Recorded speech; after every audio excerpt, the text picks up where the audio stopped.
ಆದೇಶದ ಹಿನ್ನೆಲೆ ಹೀಗೆ ನರಕ ದರ್ಶನ ಮಾಡಬೇಕಾಯ್ತು. ರಾಜಾತಿಥ್ಯ ನೀಡಿದ್ರೆ ಸಸ್ಪೆಂಡ್ ಮಾಡಿ ಹಾಕ್ತೀವಿ ಅಂತ ಏನು ಸುಪ್ರೀಂ ಕೋರ್ಟ್ ಖಡಕ್ ಆದೇಶವನ್ನ ಕೊಡ್ತು. ಈಗ ಸಾಮಾನ್ಯ ಖೈದಿಯಂತೆ ದರ್ಶನ ಇರಬೇಕಾಯ್ತು. ಆತನನ್ನು ಕೂಡ ಸಾಮಾನ್ಯ ಖೈದಿಯಂತೆ ನೋಡಬೇಕು ಅಂತ ಸುಪ್ರೀಂ ಕೋರ್ಟ್ ಆದೇಶವನ್ನ ಕೊಟ್ಟಿತ್ತು. ಆ ಆದೇಶದ ಬೆನ್ನಲ್ಲಿ ಈಗ ಜೈಲಿನ ನಿಜ ದರ್ಶನ್ಗೆ ಆಗ್ತಾ ಇದೆ.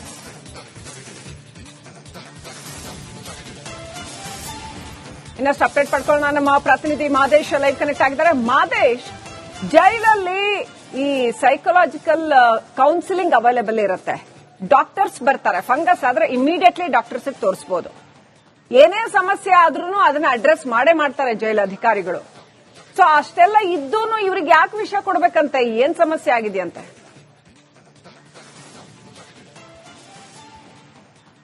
ಹೊರಗಡೆ ಇದ್ದಂತ ಸಂದರ್ಭದಲ್ಲಿ ಐಷಾರಾಮಿ ಜೀವನ ನಡೆಸಿದ್ದಾರೆ. ಬೇರೆ ಬೇರೆ ದೇಶಗಳಲ್ಲಿ ಜೀವನ ಮಾಡಿದ್ದಾರೆ. ಕೋಟ್ಯಾಂತರ ರೂಪಾಯಿ ಮೌಲ್ಯದ ಆಸ್ತಿ ಇರುವಂತ ವ್ಯಕ್ತಿ, ಜೊತೆಗೆ ವಿವಿಐಪಿಗಳ ಜೊತೆ ಸತತ ಸಂಪರ್ಕ ಇರುವಂತ ವ್ಯಕ್ತಿ. ತಾನು ಇಲ್ಲೇ ಹೋದ್ರೂ ಕೂಡ ಐಷಾರಾಮಿ ಜೀವನ ಆತಗೆ ಇರುತ್ತೆ. ಕಾರ್ನಲ್ಲಿ ಓಡಾಟ ಆಗಿರ್ಬೋದು, ದೊಡ್ಡ ದೊಡ್ಡ 5 ಸ್ಟಾರ್ ಹೋಟೆಲ್ ನಲ್ಲಿ ಜೀವನ ಮಾಡುವಂತದ್ದಾಗಿರ್ಬೋದು, ಅದೆಲ್ಲವನ್ನೂ ಕೂಡ ಆತನ ಹೊರಗಿನ ಬದುಕಾಗಿತ್ತು. ಆದ್ರೆ ಜೈಲಲ್ಲಿ ಆಗಿರ್ಬೋದು, ಪ್ರಜ್ವಲ್ ರೇವಣ್ಣ ಆಗಿರ್ಬೋದು, ಬೇರೆ ಇನ್ಯಾರೋ ರೌಡಿ ಶೀಟ್, ಅದ್ಯಾರಿಗೂ ಬೇರೆ ಬೇರೆ ರೀತಿಯ ಜೈಲು ಇರೋದಿಲ್ಲ. ಎಲ್ಲಾ ಆರೋಪಿಗಳಿಗೂ ಕೂಡ ಜೈಲು ಇದ್ದೇ ಇರುತ್ತೆ. ಆದ್ರೆ ಜೈಲಿನಲ್ಲಿ ಈಗ ಸದ್ಯ ದರ್ಶನ್ ಮಾತ್ರ ಇಲ್ಲ, ಬೇರೆ ಬೇರೆ ಆರೋಪಿಗಳು ಇದ್ದಾರೆ. ಆದ್ರೆ ಬೇರೆ ಆರೋಪಿಗಳು ಮಾಡದಿರುವಂತ ಆರೋಪಗಳು ದರ್ಶನ್ ಕಡೆಯಿಂದ ಮಾತ್ರ ಯಾಕೆ ಬರ್ತಿದೆ ಅನ್ನೋದನ್ನ ಇಲ್ಲಿ ನೋಡ್ಬೇಕಾಗುತ್ತೆ. ಜೊತೆಗೆ ಇಲ್ಲಿ ದರ್ಶನ್ ಕೂಡ ಒಂದಷ್ಟು ಆರೋಪಗಳನ್ನ ಮಾಡಿದ್ದಾರೆ. ಅವರಿಗೆ 2 ದಿಂಬುಗಳು ಬೇಕು, 2 ಹಾಸಿಗೆಗಳು ಬೇಕು ಅಂತ ಹೇಳಿ ಅರ್ಜಿಯನ್ನ ಕೋರ್ಟ್ಗೆ ಹಾಕುವಂತ ಕೆಲಸವನ್ನ ಮಾಡಿದ್ರು. ಆ ಒಂದು ಮೂಲಭೂತ ಸೌಕರ್ಯಗಳು ದರ್ಶನ್ಗೆ ಸಿಕ್ತಿಲ್ಲ ಅನ್ನುವಂತ ಆರೋಪ ಸದ್ಯಕ್ಕಿದೆ. ಆದ್ರೆ ಒಂದು ಆರೋಪಗಳು ದರ್ಶನ್ ಪರ ವಕೀಲರು ಮತ್ತೆ ದರ್ಶನ್ ಆಗಿದ್ರೆ, ಮತ್ತೊಂದ್ ಕಡೆ ಪ್ರಾಸಿಕ್ಯೂಷನ್ ಆಗಿರ್ಬೋದು ಮತ್ತೆ ಜೈಲಾಧಿಕಾರಿಗಳು ಮ್ಯಾನ್ಯುವಲ್ ಪ್ರಕಾರ ಪ್ರಿಸನ್ಸ್ ಆಕ್ಟ್ ಅಡಿ ದರ್ಶನ್ಗೆ ಏನೆಲ್ಲ ಸೌಲಭ್ಯಗಳನ್ನ ಕೊಡಬೇಕು ಅವುಗಳನ್ನ ನಾವು ಕೊಡ್ತಾ ಇದ್ದೇವೆ. ಅವ್ರಿಗೇನ್ ಕೊಡ್ಬೇಕು? ಜೈಲಿನಲ್ಲಿ ವಿಶೇಷ ರಾಜಾತಿಥ್ಯ ಏನ್ ಕೊಡೋದಕ್ಕೆ ಆಗೋದಿಲ್ಲ. ಜೈಲಿನಲ್ಲಿ ಒಬ್ಬ ಖೈದಿಯನ್ನ, ಒಬ್ಬ ಆರೋಪಿಯನ್ನ ಯಾವ ರೀತಿ ನೋಡ್ಕೋಬೇಕು ಅಂತ ಹೇಳಿ ಒಂದಷ್ಟು ಕೈದಿಯಲ್ಲಿ ನಿಯಮಾನುಸಾರ ಏನಿದೆಯಲ್ಲ, ಆ ನಿಯಮಾನುಸಾರ ನಾವು ಅವ್ರಿಗೆ ಏನ್ ಕೊಡ್ಬೇಕು, ಎಷ್ಟು ಕೊಡ್ಬೇಕು ಅಷ್ಟು ಮಾತ್ರ ಕೊಡ್ತಿದ್ದೇವೆ. ಯಾಕಂದ್ರೆ ಇಲ್ಲಿ ಜೈಲಿನ ನಾವು ಏನಾದ್ರೂ ರಾಜಕೀಯ ಕೊಡುವಂತದ್ದಾದ್ರೆ ಸುಪ್ರೀಂ ಕೋರ್ಟ್ ಈಗಾಗಲೇ ಆರ್ಡರ್ ಮಾಡಿದೆ. ಸುಪ್ರೀಂ ಕೋರ್ಟ್ ನ ಆ ಒಂದು ಆದೇಶದ ಹಿನ್ನೆಲೆ ಹೀಗೆ ನರಕ ದರ್ಶನ ಮಾಡಬೇಕಾಯ್ತು.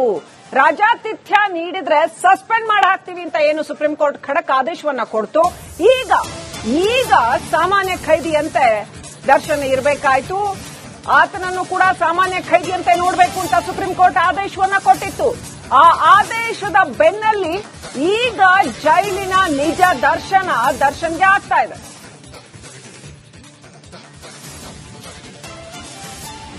ಇನ್ನಷ್ಟು ಅಪ್ಡೇಟ್ ಪಡ್ಕೊಳ್ಳೋಣ. ನಮ್ಮ ಪ್ರತಿನಿಧಿ ಮಾದೇಶ್ ಲೈವ್ ಕನೆಕ್ಟ್ ಆಗಿದ್ದಾರೆ. ಮಾದೇಶ್, ಜೈಲಲ್ಲಿ ಈ ಸೈಕಲಾಜಿಕಲ್ ಕೌನ್ಸಿಲಿಂಗ್ ಅವೈಲೇಬಲ್ ಇರುತ್ತೆ. ಡಾಕ್ಟರ್ಸ್ ಬರ್ತಾರೆ. ಫಂಗಸ್ ಆದ್ರೆ ಇಮಿಡಿಯೇಟ್ಲಿ ಡಾಕ್ಟರ್ಸ್ ತೋರಿಸಬಹುದು. ಏನೇ ಸಮಸ್ಯೆ ಆದ್ರೂ ಅದನ್ನ ಅಡ್ರೆಸ್ ಮಾಡೇ ಮಾಡ್ತಾರೆ ಜೈಲು ಅಧಿಕಾರಿಗಳು. ಸೊ ಅಷ್ಟೆಲ್ಲ ಇದ್ದೂನು ಇವ್ರಿಗೆ ಯಾಕೆ ವಿಷಯ ಕೊಡ್ಬೇಕಂತೆ? ಏನ್ ಸಮಸ್ಯೆ ಆಗಿದೆಯಂತೆ?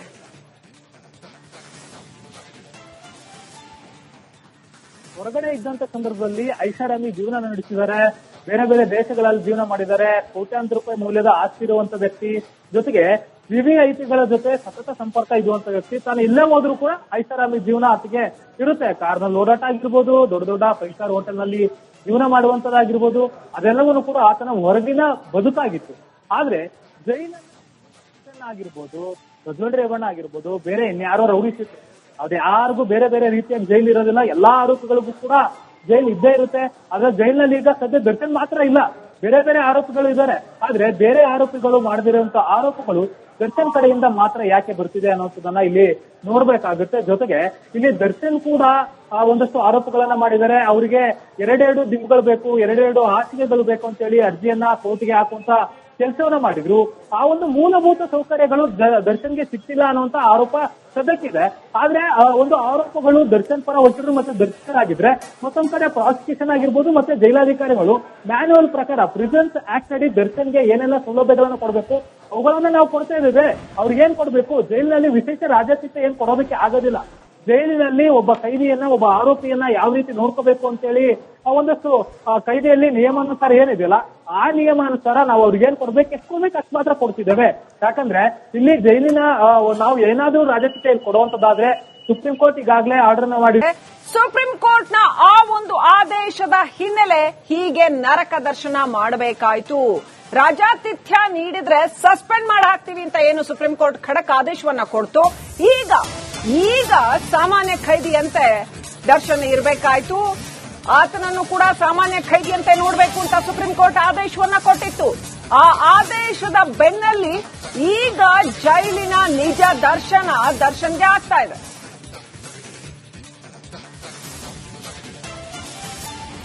ಇನ್ನಷ್ಟು ಅಪ್ಡೇಟ್ ಪಡ್ಕೊಳ್ಳೋಣ. ನಮ್ಮ ಪ್ರತಿನಿಧಿ ಮಾದೇಶ್ ಲೈವ್ ಕನೆಕ್ಟ್ ಆಗಿದ್ದಾರೆ. ಮಾದೇಶ್, ಜೈಲಲ್ಲಿ ಈ ಸೈಕಲಾಜಿಕಲ್ ಕೌನ್ಸಿಲಿಂಗ್ ಅವೈಲೇಬಲ್ ಇರುತ್ತೆ.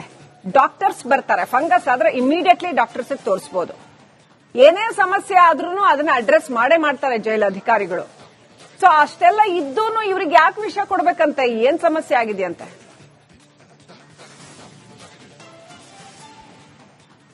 ಹೊರಗಡೆ ಇದ್ದಂತ ಸಂದರ್ಭದಲ್ಲಿ ಐಷಾರಾಮಿ ಜೀವನ ನಡೆಸಿದ್ದಾರೆ. ಬೇರೆ ಬೇರೆ ದೇಶಗಳಲ್ಲಿ ಜೀವನ ಮಾಡಿದ್ದಾರೆ. ಕೋಟ್ಯಾಂತರ ರೂಪಾಯಿ ಮೌಲ್ಯದ ಆಸ್ತಿ ಇರುವಂತ ವ್ಯಕ್ತಿ, ಜೊತೆಗೆ ವಿವಿಐಪಿಗಳ ಜೊತೆ ಸತತ ಸಂಪರ್ಕ ಇರುವಂತ ವ್ಯಕ್ತಿ. ತಾನು ಇಲ್ಲೇ ಹೋದ್ರೂ ಕೂಡ ಐಷಾರಾಮಿ ಜೀವನ ಆತಗೆ ಇರುತ್ತೆ. ಕಾರ್ನಲ್ಲಿ ಓಡಾಟ ಆಗಿರ್ಬೋದು, ದೊಡ್ಡ ದೊಡ್ಡ 5 ಸ್ಟಾರ್ ಹೋಟೆಲ್ ನಲ್ಲಿ ಜೀವನ ಮಾಡುವಂತದ್ದಾಗಿರ್ಬೋದು, ಅದೆಲ್ಲವನ್ನೂ ಕೂಡ ಆತನ ಹೊರಗಿನ ಬದುಕಾಗಿತ್ತು. ಆದ್ರೆ ಜೈಲಲ್ಲಿ ಆಗಿರ್ಬೋದು, ಪ್ರಜ್ವಲ್ ರೇವಣ್ಣ ಆಗಿರ್ಬೋದು, ಬೇರೆ ಇನ್ಯಾರೋ ರೌಡಿ ಶೀಟ್, ಅದ್ ಯಾರಿಗೂ ಬೇರೆ ಬೇರೆ ರೀತಿಯ ಜೈಲು ಇರೋದಿಲ್ಲ. ಎಲ್ಲಾ ಆರೋಪಿಗಳಿಗೂ ಕೂಡ ಜೈಲು ಇದ್ದೇ ಇರುತ್ತೆ. ಆದ್ರೆ ಜೈಲಿನಲ್ಲಿ ಈಗ ಸದ್ಯ ದರ್ಶನ್ ಮಾತ್ರ ಇಲ್ಲ, ಬೇರೆ ಬೇರೆ ಆರೋಪಿಗಳು ಇದ್ದಾರೆ. ಆದ್ರೆ ಬೇರೆ ಆರೋಪಿಗಳು ಮಾಡದಿರುವಂತ ಆರೋಪಗಳು ದರ್ಶನ್ ಕಡೆಯಿಂದ ಮಾತ್ರ ಯಾಕೆ ಬರ್ತಿದೆ ಅನ್ನೋದನ್ನ ಇಲ್ಲಿ ನೋಡ್ಬೇಕಾಗುತ್ತೆ. ಜೊತೆಗೆ ಇಲ್ಲಿ ದರ್ಶನ್ ಕೂಡ ಒಂದಷ್ಟು ಆರೋಪಗಳನ್ನ ಮಾಡಿದ್ದಾರೆ. ಅವರಿಗೆ 2 ದಿನಗಳು ಬೇಕು, 2 ಹಾಸಿಗೆಗಳು ಬೇಕು ಅಂತ ಹೇಳಿ ಅರ್ಜಿಯನ್ನ ಕೋರ್ಟ್ಗೆ ಹಾಕುವಂತ ಕೆಲಸವನ್ನ ಮಾಡಿದ್ರು. ಆ ಒಂದು ಮೂಲಭೂತ ಸೌಕರ್ಯಗಳು ದರ್ಶನ್ಗೆ ಸಿಕ್ತಿಲ್ಲ ಅನ್ನುವಂತ ಆರೋಪ ಸದ್ಯಕ್ಕಿದೆ. ಆದ್ರೆ ಒಂದು ಆರೋಪಗಳು ದರ್ಶನ್ ಪರ ವಕೀಲರು ಮತ್ತೆ ದರ್ಶಕರಾಗಿದ್ರೆ, ಮತ್ತೊಂದ್ ಕಡೆ ಪ್ರಾಸಿಕ್ಯೂಷನ್ ಆಗಿರ್ಬೋದು ಮತ್ತೆ ಜೈಲಾಧಿಕಾರಿಗಳು ಮ್ಯಾನ್ಯುವಲ್ ಪ್ರಕಾರ ಪ್ರಿಸನ್ಸ್ ಆಕ್ಟ್ ಅಡಿ ದರ್ಶನ್ಗೆ ಏನೆಲ್ಲ ಸೌಲಭ್ಯಗಳನ್ನು ಕೊಡಬೇಕು ಅವುಗಳನ್ನ ನಾವು ಕೊಡ್ತಾ ಇದ್ದೇವೆ. ಅವ್ರಿಗೆ ಏನ್ ಕೊಡ್ಬೇಕು? ಜೈಲಿನಲ್ಲಿ ವಿಶೇಷ ರಾಜಾತಿಥ್ಯ ಏನ್ ಕೊಡೋದಕ್ಕೆ ಆಗೋದಿಲ್ಲ.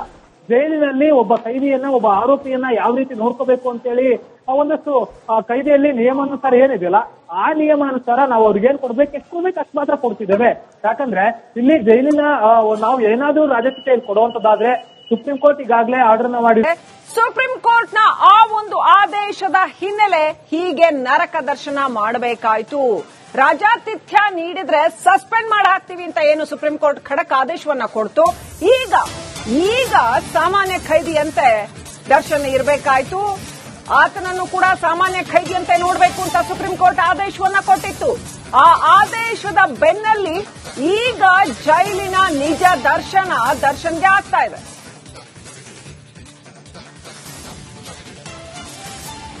ಇನ್ನಷ್ಟು ಅಪ್ಡೇಟ್ ಪಡ್ಕೊಳ್ಳೋಣ. ನಮ್ಮ ಪ್ರತಿನಿಧಿ ಮಾದೇಶ್ ಲೈವ್ ಕನೆಕ್ಟ್ ಆಗಿದ್ದಾರೆ. ಮಾದೇಶ್, ಜೈಲಲ್ಲಿ ಈ ಸೈಕಲಾಜಿಕಲ್ ಕೌನ್ಸಿಲಿಂಗ್ ಅವೈಲೇಬಲ್ ಇರುತ್ತೆ.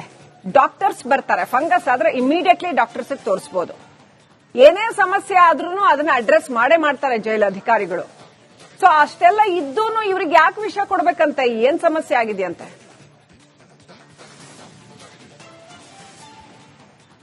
ಹೊರಗಡೆ ಇದ್ದಂತ ಸಂದರ್ಭದಲ್ಲಿ ಐಷಾರಾಮಿ ಜೀವನ ನಡೆಸಿದ್ದಾರೆ.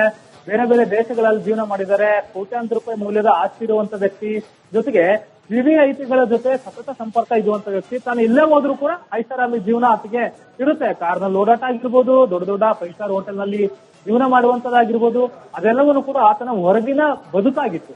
ಆದ್ರೆ ಜೈಲಲ್ಲಿ ಆಗಿರ್ಬೋದು, ಪ್ರಜ್ವಲ್ ರೇವಣ್ಣ ಆಗಿರ್ಬೋದು, ಬೇರೆ ಇನ್ಯಾರೋ ರೌಡಿ ಶೀಟ್, ಅದ್ ಯಾರಿಗೂ ಬೇರೆ ಬೇರೆ ರೀತಿಯ ಜೈಲು ಇರೋದಿಲ್ಲ. ಎಲ್ಲಾ ಆರೋಪಿಗಳಿಗೂ ಕೂಡ ಜೈಲು ಇದ್ದೇ ಇರುತ್ತೆ. ಆದ್ರೆ ಜೈಲಿನಲ್ಲಿ ಈಗ ಸದ್ಯ ದರ್ಶನ್ ಮಾತ್ರ ಇಲ್ಲ, ಬೇರೆ ಬೇರೆ ಆರೋಪಿಗಳು ಇದ್ದಾರೆ. ಆದ್ರೆ ಬೇರೆ ಆರೋಪಿಗಳು ಮಾಡದಿರುವಂತ ಆರೋಪಗಳು ದರ್ಶನ್ ಕಡೆಯಿಂದ ಮಾತ್ರ ಯಾಕೆ ಬರ್ತಿದೆ ಅನ್ನೋದನ್ನ ಇಲ್ಲಿ ನೋಡ್ಬೇಕಾಗುತ್ತೆ. ಜೊತೆಗೆ ಇಲ್ಲಿ ದರ್ಶನ್ ಕೂಡ ಒಂದಷ್ಟು ಆರೋಪಗಳನ್ನ ಮಾಡಿದ್ದಾರೆ. ಅವರಿಗೆ 2 ದಿನಗಳು ಬೇಕು, 2 ಹಾಸಿಗೆಗಳು ಬೇಕು ಅಂತ ಹೇಳಿ ಅರ್ಜಿಯನ್ನ ಕೋರ್ಟ್ಗೆ ಹಾಕುವಂತ ಕೆಲಸವನ್ನ ಮಾಡಿದ್ರು. ಆ ಒಂದು ಮೂಲಭೂತ ಸೌಕರ್ಯಗಳು ದರ್ಶನ್ಗೆ ಸಿಕ್ತಿಲ್ಲ ಅನ್ನುವಂತ ಆರೋಪ ಸದ್ಯಕ್ಕಿದೆ. ಆದ್ರೆ ಒಂದು ಆರೋಪಗಳು ದರ್ಶನ್ ಪರ ವಕೀಲರು ಮತ್ತೆ ದರ್ಶಕರಾಗಿದ್ರೆ, ಮತ್ತೊಂದ್ ಕಡೆ ಪ್ರಾಸಿಕ್ಯೂಷನ್ ಆಗಿರ್ಬೋದು ಮತ್ತೆ ಜೈಲಾಧಿಕಾರಿಗಳು